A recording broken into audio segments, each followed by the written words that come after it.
Welcome to the Demi Taste Podcast, where we do a little bit of tasting and a lot of talking.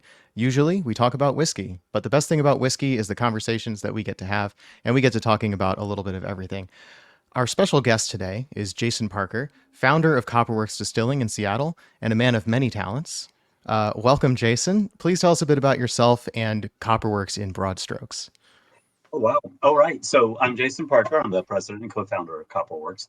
Copperworks is in the Seattle downtown waterfront. We've been there for 10 years, a little over that. We opened in October of 2013. And our background is all in brewing. So I've been a brewer in Seattle since 1989, a craft brewer. Basically, what we do is we make a beer with no hops. We put it in traditional Scottish stills, distill the alcohol out of it, do a whole barrel maturation program on site downtown Seattle. And then, of course, also make vodka and gin. That was what we had to start with when we opened. We just opened a tasting room and cocktail bar in Kenmore, Washington. That's about 15 minutes north of Seattle. And gosh, that's a good enough broad stroke to get started. I did just visit that new Kenmore location, and it is excellent and cozy. And anybody who's in the area or anyone who's visiting Seattle, I can definitely recommend checking that out. Uh, where to start?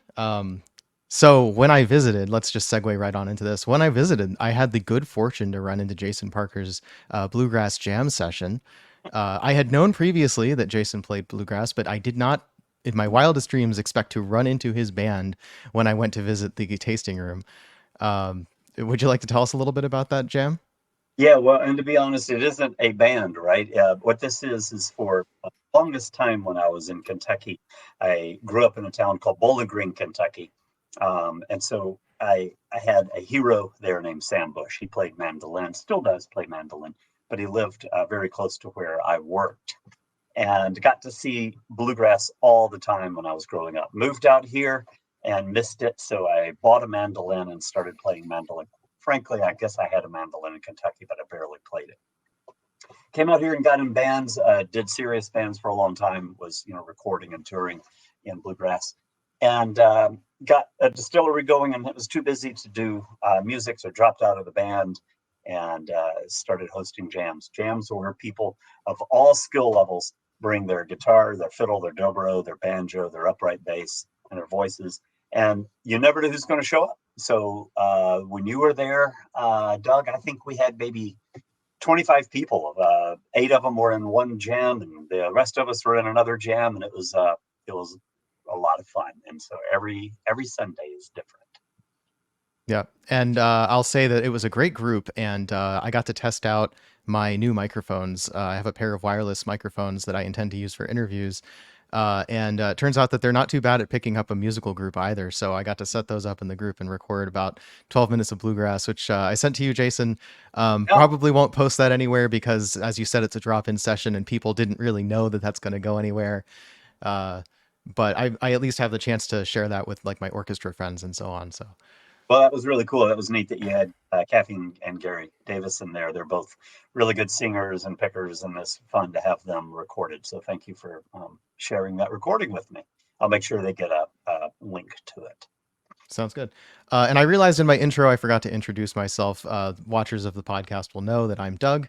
I'm also joined today by Phil, who hasn't said much of anything yet so far. So, Phil, by the way, is also a musician. I'll let him fill in some gaps there if he likes. I mean, I started playing trumpet, or really started with piano as too young to really appreciate it, and clarinet briefly, and then trumpet, cornet, flugelhorn, and started learning guitar. I guess really 5-ish years ago, and just sort of noodling around mostly on electric because it's quieter if you don't have it plugged in. But that's about it, music wise. Yeah. And I myself, I alluded to, I play in an orchestra. I've been playing viola since sixth grade, violin for a little bit less time than that, and I play in a community orchestra in Seattle. Hey, bring your violin, and we'll of course I'll call it a fiddle, and look forward to playing music with you. I'll call it a fiddle too, and I'm All going right. to learn how to fiddle. I have to relearn how to fiddle because it's been a long time since I've done that style. Um, Well, anyway, I guess we can move on to a little bit of whiskey, or I guess we could touch on your products in order, as it were. Um, so we recently had Caitlin Bartlemay of Clear Creek Distillery on to give us whiskey nerds a rundown on vodka. And after that, I visited Copperworks again and tried the vodka and had a brand new context to appreciate just how wonderful that vodka is. It's just like your American single malt. It is made from 100% malted barley. And just to flatter you, I guess, it's one of the best vodkas that I've ever had. And so when I visited Kenmore, I decided to buy a bottle. Neat, neat. That's really cool. Yeah, well, vodka is not a drink that most connoisseurs think about. There's a certain snobbery around certain types of Russian vodka and Polish vodka, and I can appreciate their flavor differences. But American vodka has a lot more about marketing than it does about depth of flavor. I think if you asked most Americans, they would say, well, the whole idea behind vodka is you're not supposed to taste it. You just get a buzz off of cranberry juice. That's great, isn't it? And that is a type of vodka. Craft producers don't find a whole lot of thrill in making something that can't be differentiated, that has nothing to say about its flavor, its origin, its process. So I think most craft distillers, myself included, are not doing what used to be the standard of identity for vodka, which is that it was filtered until it had no discernible flavor, color, or aroma. Vodka never has color. If it does, it's got a problem, or it's been added after the fact. But for neutral spirit to have no discernible flavor or aroma, you have to do some pretty heavy processing to it. So when I think about taking a raw ingredient like barley, malting it, making a really high quality mash, fermenting it with brewer's yeast, doing a 7-day fermentation, a 14-day conditioning, running it through beer stripping still, and then putting it into a 25 plate column still. The last thing I'm interested in doing is running that through charcoal until it has no flavor. That is a commodity, and frankly, you can buy commodity vodka at a tenth the price that I can manufacture it for. So that's, again, not very attractive. So we decided to not sell vodka. We were going to just make vodka to make the base of our gin. But being the capitalist at heart, the very first customer who walked in the door asked for a bottle of vodka. She was managing a restaurant right up the street, and I said, sure, let me bottle you some. So my resolution lasted all of 1 minute. And then on out, we've been very proud of our vodka. It almost has reminiscent aroma and character of a Blanco tequila or a Pisco, a white rum, or brandy. And I'm really proud of that and the texture of it and the fact that it actually has flavor. So we use that both for vodka, and then of course it's the base of our gin. No, the gin isn't bad either. Obviously, you start with a great base. Um, One of the coolest things that I never thought I would get to try was actually a gin aged in a barrel that had previously held something else. So another bottle I picked up from you recently was the tonic barrel Mm. finished gin, which is really cool. Could you talk about that a bit for a minute? Yeah, well, let's talk about the whole idea of putting gin in a barrel for a minute. So one of the strange things, you remember me saying that when we opened, vodka was not legally, it was legally defined as something that had no discernible flavor and aroma. So we had Mhm. been bottling a vodka that was out of spec. And at one point, as a matter of fact, I remember I'm gonna get back to your gin question in just a second, but I need to ramble for a minute.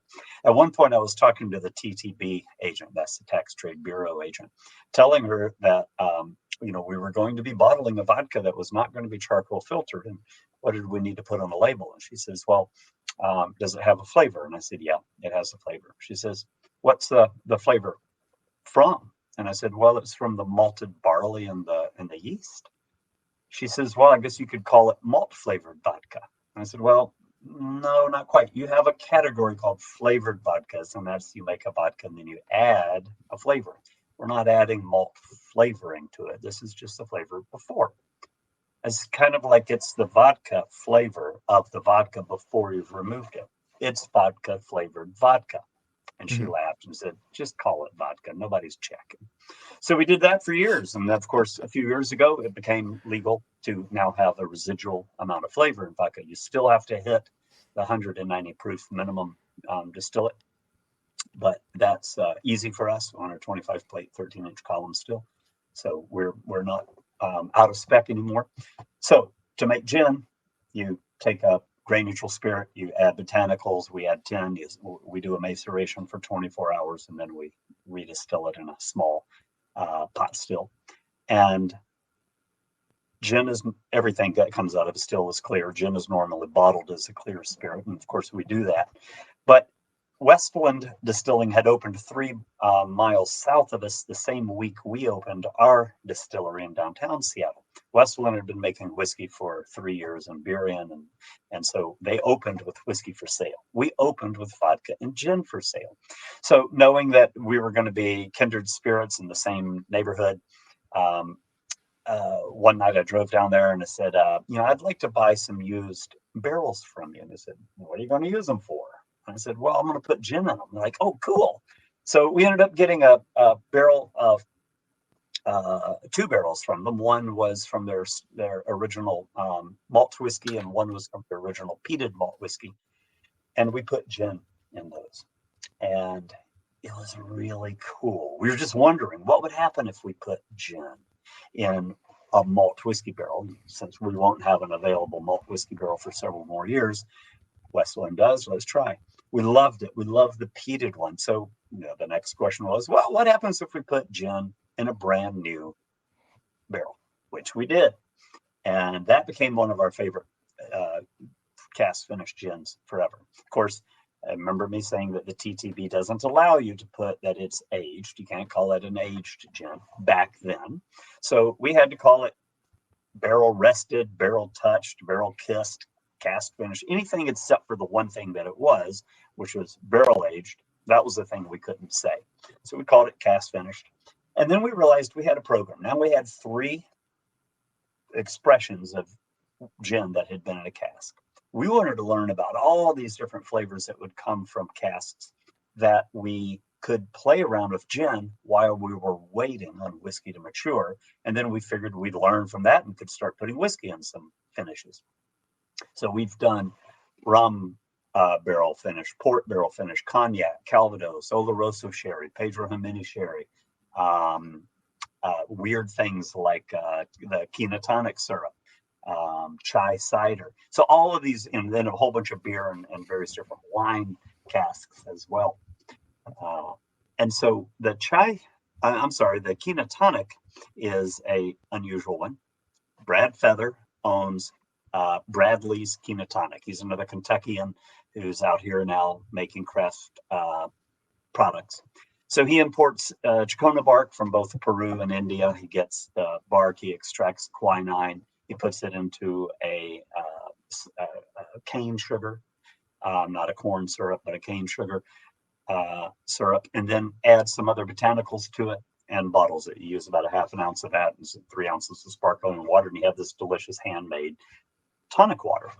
So, long story even longer, Heaven Hill makes some product that they put in barrels for around 7 years. They sell those barrels on the spot market. And Captive Spirits Big Gin has been buying bourbon barrels to put their Captive Spirits Big Gin in and make their Big Gin bourbon barrel finish. They do that. Maybe they put that in for around 5 months or 6 months. They then give that barrel to Brad Feather, who puts his Kenatonic syrup in it on occasion. He doesn't do this most of the time, but he occasionally does. And then that tonic syrup comes out after maybe 4 or 5 months, and he gave us that barrel. We put our regular gin in it, and we left it in there for about 3 months, and it just was perfect. So we emptied that and then gave that barrel to the Elysian Brewery. They were making a Jasmine IPA, and it just carried over all these gin and tonic flavors into the IPA. It was just cool. We did that 9 years ago and figured that was the only time we'd ever have a chance to do it. And lo and behold, we just released our 11th version of this whole story. So it's really fun having the whole community involved in it, all the way back to the Kentucky roots. And the thing that was in the barrel last is what contributes the most flavor. So that gin is a little bit like a gin and tonic cocktail without bubbles, without dilution of the water. So it's a high proof, 100 proof gin with all this tonic character to it. It's kind of cool. Yeah, I think it's fair to say that we're fans of Big Gin as well. And especially that the peated cask gin that they do there is really quite something. It produces an unexpected flavor that's not necessarily smoky driven, but it's velvety or like kind of effervescent, or like powdered sugar type of notes is a very kind of interesting thing. I thank you for connecting the notes on that because I had no idea that Big Gin had any play in the tonic syrup to begin with. I was wondering where those barrels came from. So answered a question that I didn't think to ask. Yeah. It's interesting. This is back when Ben and Holly owned uh, Captive Spirits. And Ben, we had released our peated whiskey cask gin, cask finished gin. And he's like, God, that is really good. Can I do that? And I was like, you can have it, man. We are one and done. We've got 25 more experiments to go on. So we had been using the one from Westland, obviously, and that's the right thing for them to do. And I'm very happy that they do. I think the flavors they're very different between the two distilleries. The gin is very different, so therefore they behave differently in the barrel. And I think theirs is a little bit more expressive um, of the peat than ours was. Ours sort of overwhelmed the peat, and it was just kind of a back note. It was nice, but it was a back note. So I'm really delighted that they took that and ran with it, and now I think they have 4 different expressions of gin, and the peat finish is one of them, and then the bourbon barrel is one. I think they might do I don't remember what the next one is. It may be a strong Navy strength or something. I just don't remember. But yeah, they're really good. A really good brand. Really tasty. We could segue into peat, but I might just leave that as a little teaser for later because I think there's a bigger conversation we can have from there. But I wanted to dig in a little bit on. Well, first of all, I guess let's not to like spoil the entire tour of Copperworks, but let's talk about some facts, I guess, of the distillery. Could you tell us a bit about the stills? Like where are they from? How big are they? What's the capacity of the distillery? Yeah, no, that's a good question. And you're going to find out every time you ask me a question, I go all the way back to like the beginning of time. So I'm sorry, I'm just going to keep boiling the ocean. But And that's we, great. I'm gonna take notes over here so I remember to ask you follow-ups. uh, when we were already to the point of signing a lease on the space, we signed a lease for 3,400 square feet, and we were going to build a small brewery and a small distillery. And the brewery was going to be feeding the stills all the wash. The landlords came back and they kept offering us more and more square footage. It got up to 7,000 square feet. And we're like, yes, we'll take that. Yes, we'll take that. Yes, we'll take that. So we ended up with 7,000 square foot of space, which meant we could have a bigger brewery and distillery. We were on the way to sizing those two components, the brewery and the distillery. And I always like to tell people we signed the lease on April Fool's Day 2012. And then about a month later, the April Fool's joke came along, and that building got identified as a historic landmark, which I'm very happy about. What that means is that the Pacific Net and Twine building, built in 1918, can no longer be torn down. It has to have the facade remain. It also means that the Historic Landmark Board has jurisdiction over the way the outside of that building looks, and you have to get approval for signage and approval for anything you do, including changing paint colors, changing doorknobs, adding signs that are visible through the glass, and of course, putting in grain silos and spent grain trucks. And they said no to that. So we were suddenly at a point where we could have come up with a way to use super sacks and to brew inside, but we didn't want to anymore. With the new space, we had enough room to get much bigger stills made. And the goal was to put a distillery in that would match the Pike Place knockout size. So they have a 30 barrel brew house. Their brew length is 30 barrels. I wanted 60 barrel fermenters because I wanted to be able to do double batches. Um, and so when we decided against putting in our own brewery, we asked Pike if we could use their brew house when they weren't, and their answer was absolutely. So we started driving the 3 blocks up the street to my original brewery. I was their first brewer there, right? And so we ended up with sweet wort that we would bring down to the distillery and ferment. And that the stills were sized to match the fermenters, which were sized to match Pike. So one uh, uh, batch, if you would, that comes out of a fermenter is half of the fermenter, so 30 barrels of beer, 860 gallons, goes into the still. That still is actually a 4,000 liter still. So we can get as much as 950 gallons in it at a time. And then we do a beer stripping run. Then the low wines, and we'll go through the details at some other point. The low wines and the faints from the previous batch go into the spirit still. The spirit still is matched to be what they call a balanced distillery, so that you always kind of end up with the right amount of product for the next charge. And that is 2,800 liters, so about 780 gallons. And that's the spirit still. And then we have, like I mentioned earlier, a 13-inch diameter, 25 plate column still. And then we have a little 450 liter gin still. The gin still can be small because you're not doing any creation of alcohol. You're just flavoring batches of alcohol.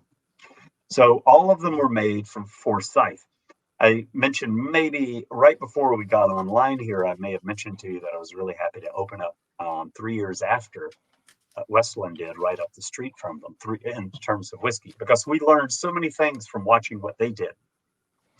And one of the goals was they used one of the best still manufacturers in America. Matter of fact, the best still manufacturer in America. That's Vendome, and they've been around for now about 125 years. We wanted to beat them on that. So we went to Scotland.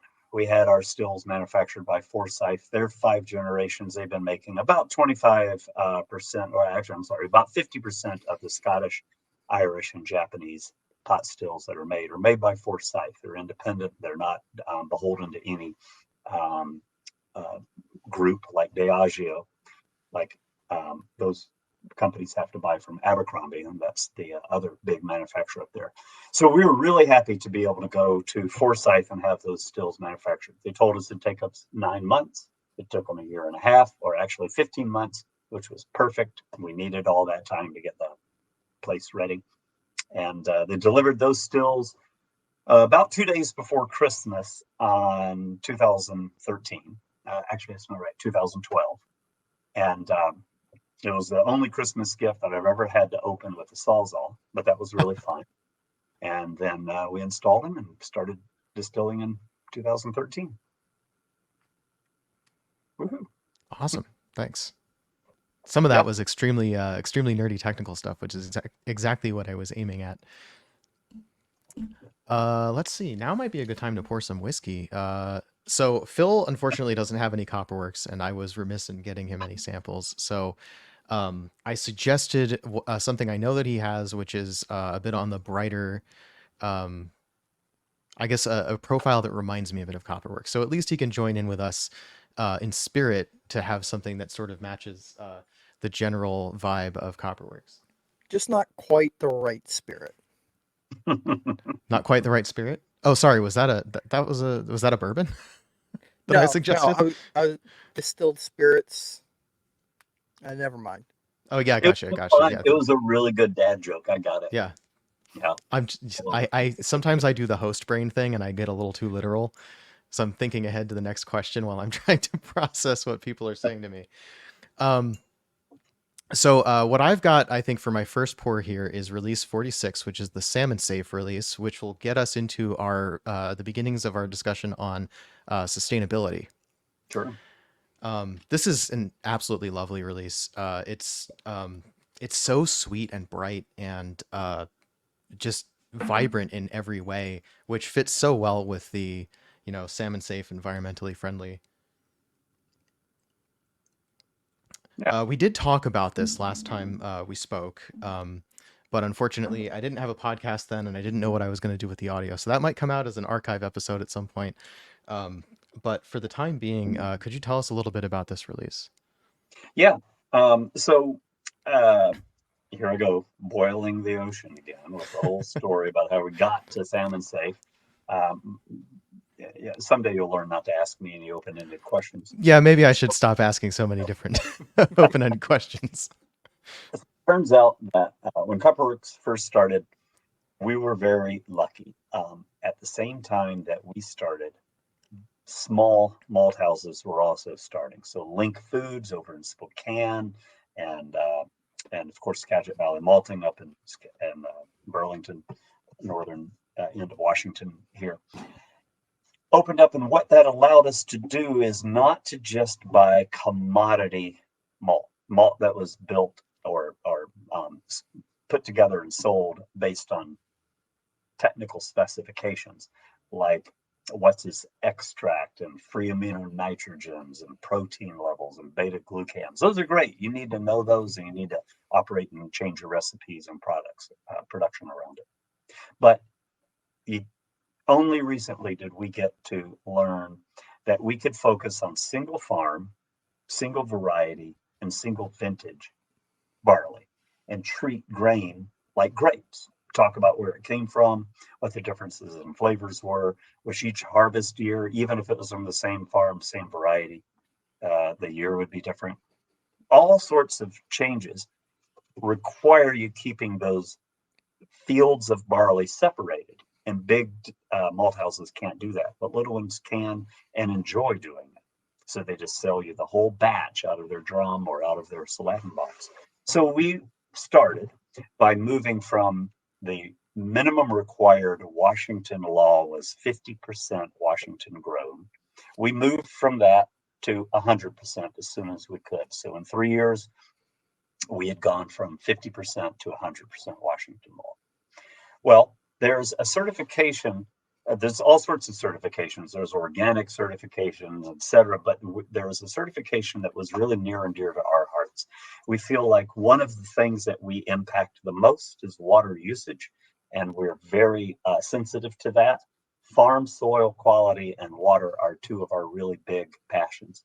And when we were approached early on that there is a new certification called Salmon Safe Certified.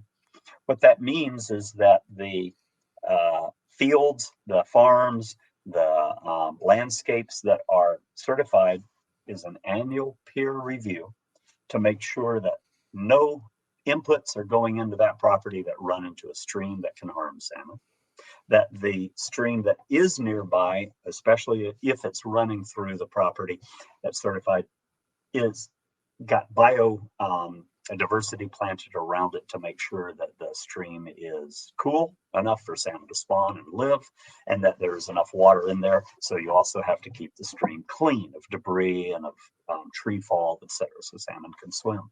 So it's a pretty big commitment. Every year, a farmer has to do a lot of work just to make sure that they're keeping up with everything and their inputs are limited. But it felt like the right thing to do to us. So we have been purchasing salmon safe barley ever since we learned about it. And our goal now is to move to 100% salmon safe certified. We're now probably around 60, 65%. And that's because a lot of the specialty malts still aren't coming off of farms that are salmon safe certified. So we're going to continue to work on that.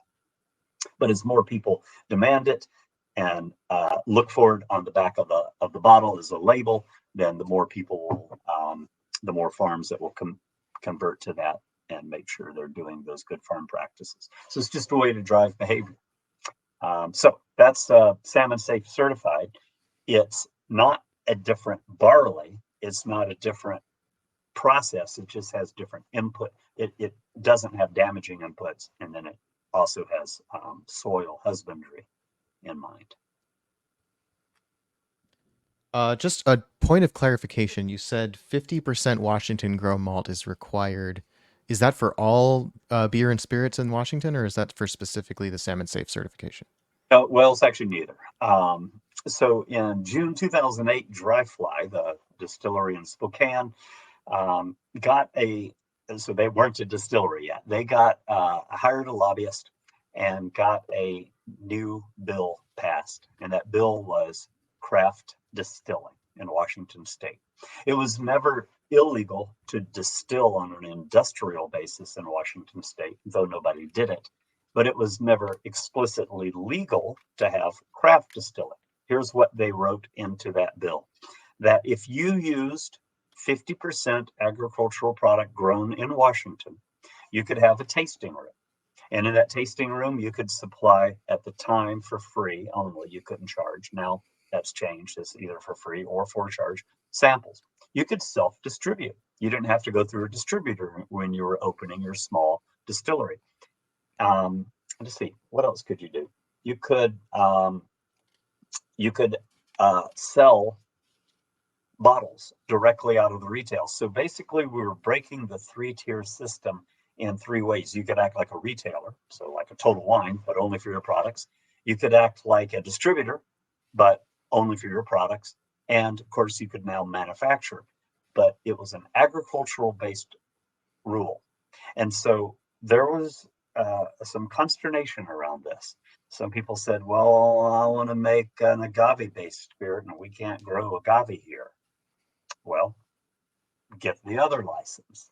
And so there was a license that then we worked to make sure that the non-craft distillers could also have a tasting room, could also self-distribute. We started adding the values to the general license, I should say.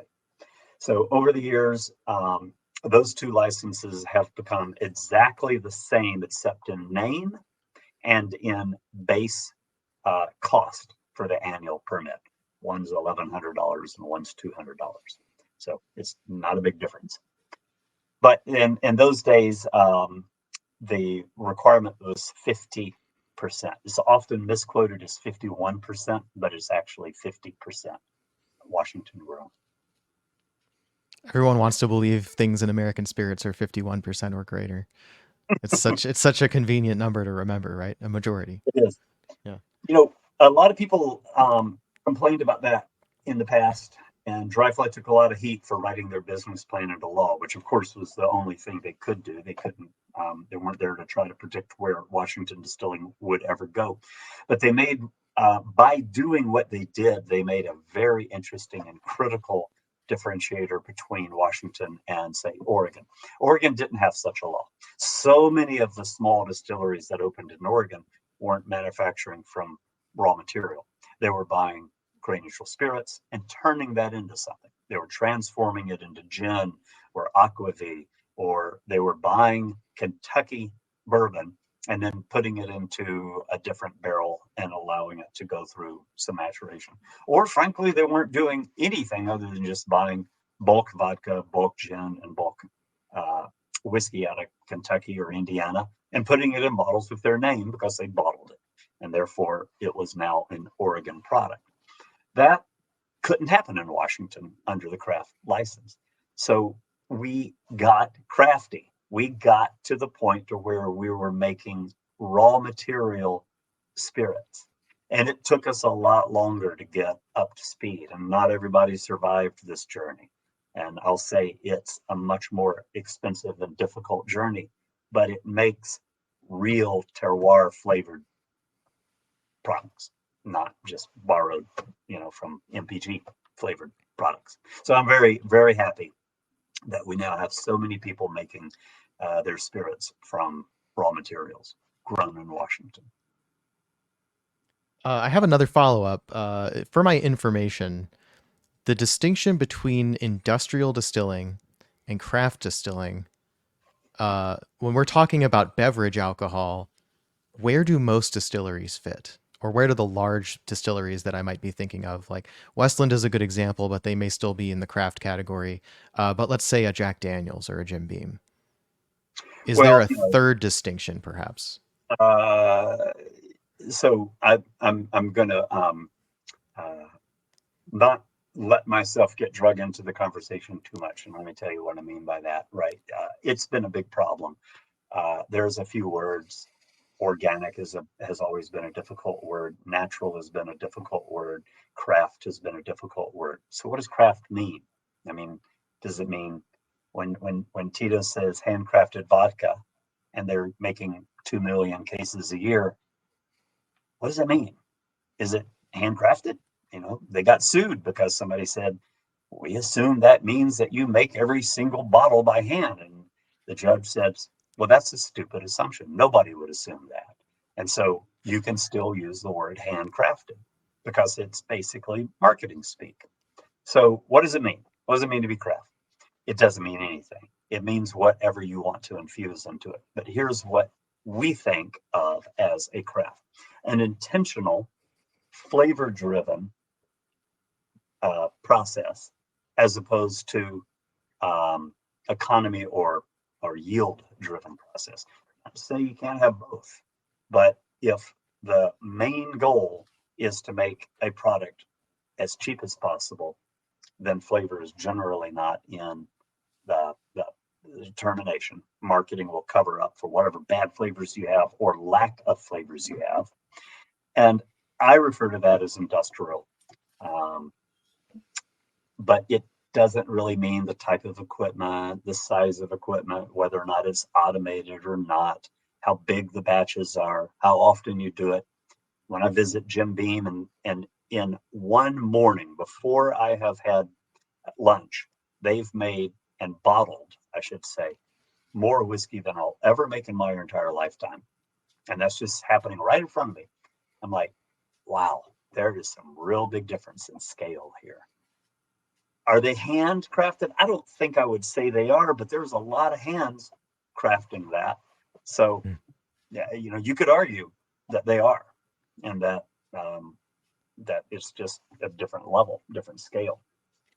I'm just not Yeah, qualified to because I don't really think it has an answer. fair enough. I heard, not to go too far down this rabbit hole, but I heard something about in Portland.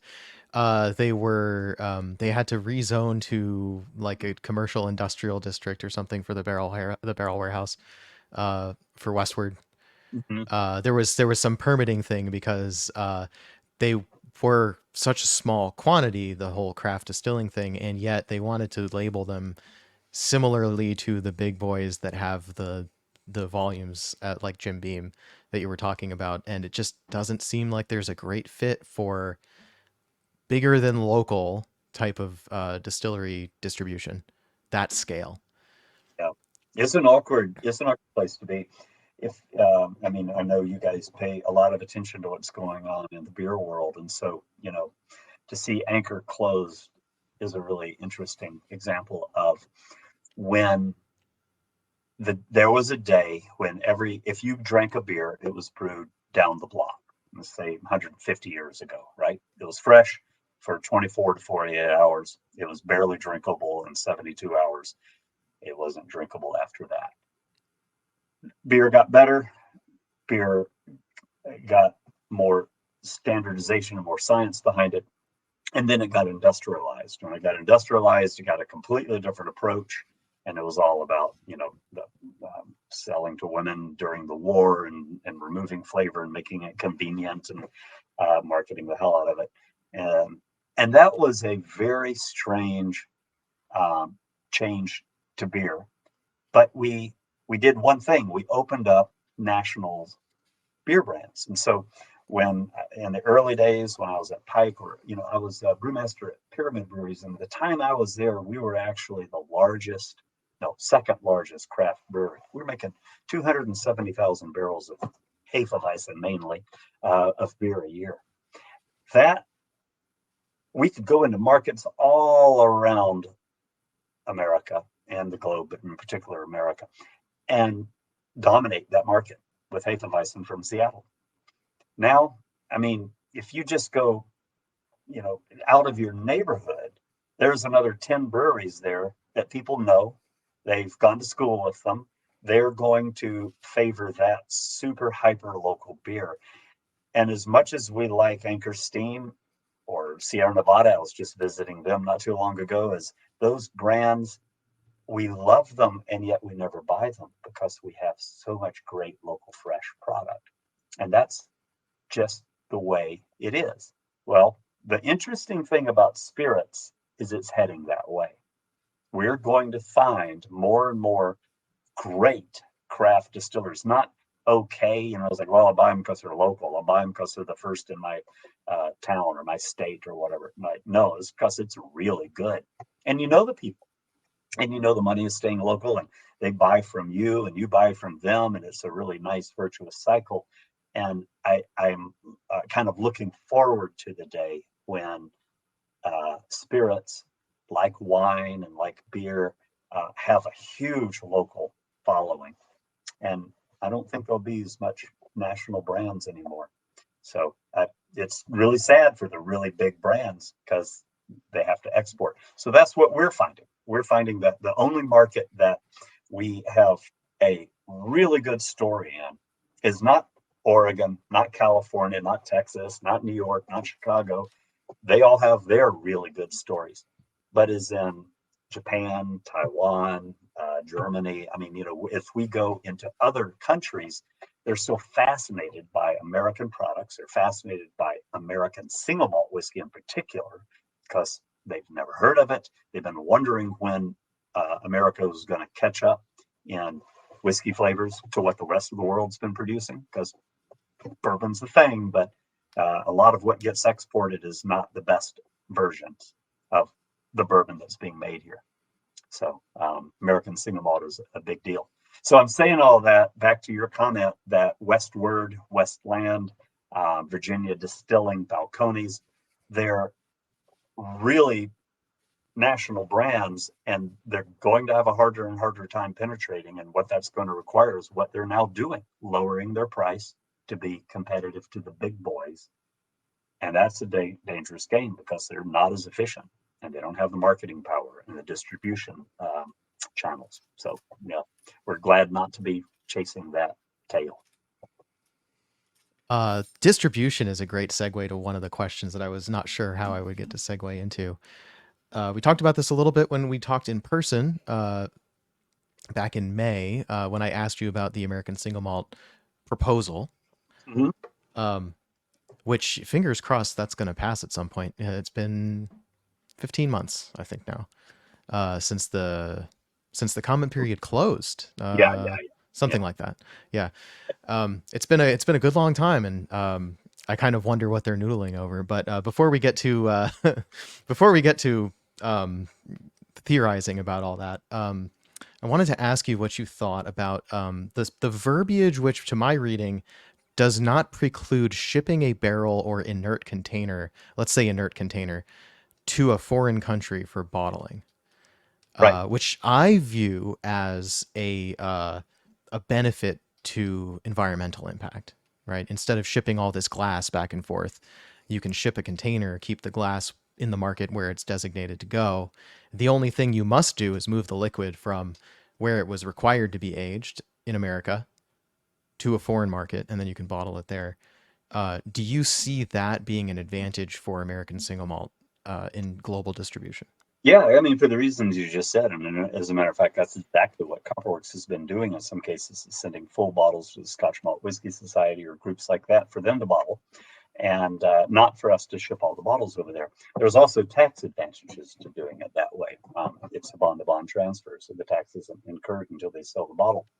So all of that sort of stuff is smart, and and to be real honest with you, the group of us who came up with that American Single Malt Whiskey Commission guidelines forgot to mention bottling. We were happy later that we did, but that just didn't cross our minds. It wasn't a thing. It wasn't happening. It was later that Japan got in a lot of problem with people shipping in product that was not made in Japan and bottling it in Japan and calling it Japanese. And that's one of the big stories that we're telling the TTB is we got to head that off at the pass, right? We don't want people putting in product and calling it American single malt whiskey because you don't have any guidelines around it. But but that hasn't happened yet. But no, your idea is really a smart one, and I think everybody benefits from it. Glass is not that important that it comes from the state of origin. Everybody has the rules and the tools to make sure that the ABV that they put on the label is the ABV that they proofed it to, and all the localized warnings and whatever have to be on the bottle are on there. Another big challenge is, until very recently, America has 775 centiliters or 750 mil bottles instead of 700 mils, or the standard 70 centiliter bottles that UK has, or Europe has. So we're now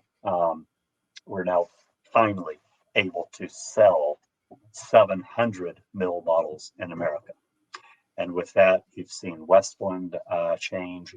Copperworks has already built our new bottle. We just haven't received it yet, but we'll be in 700 mil bottles. That'll give us a chance to lower our price and get that bottle out there for a little bit less, because we keep 50 mils of the whiskey or the vodka or the gin or whatever we're putting in it. So that'll be coming out in the new year.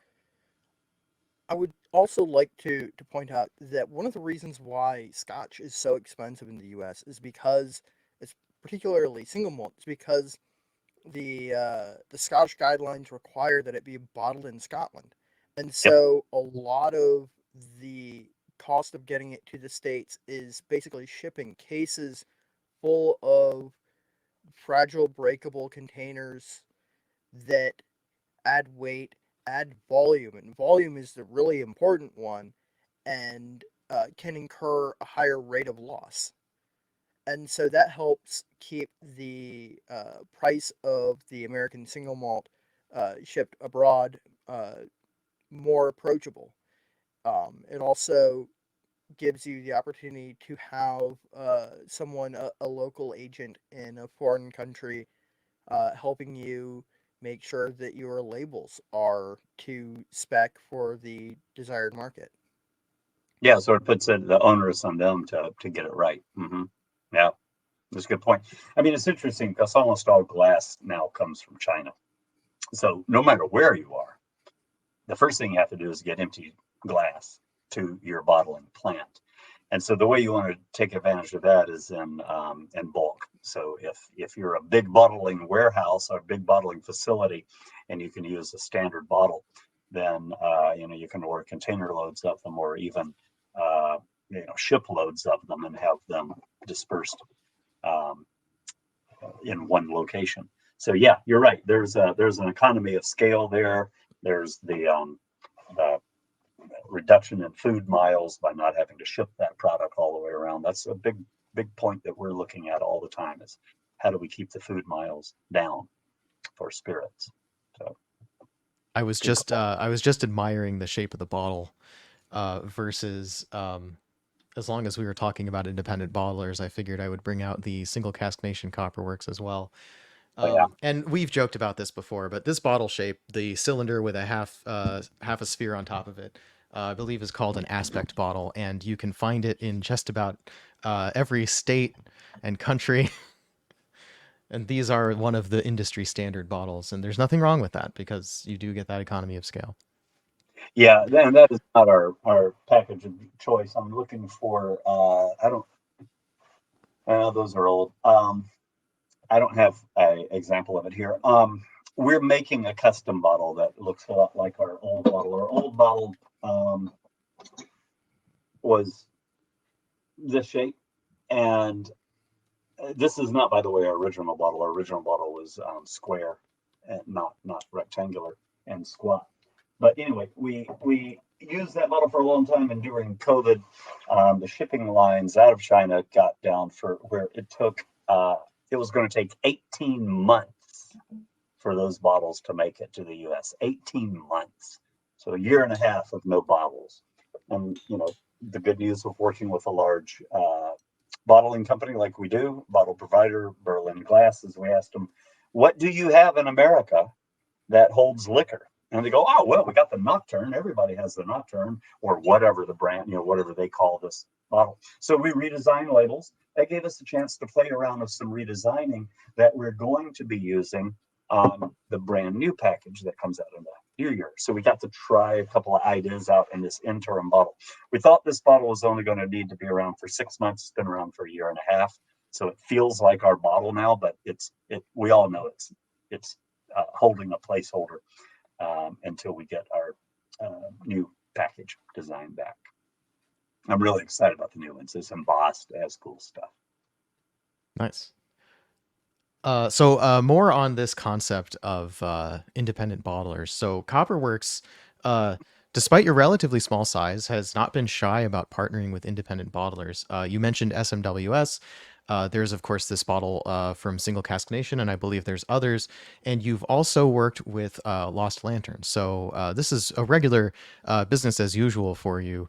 Could you tell us a little bit from the producer side what it's like working with independent bottlers?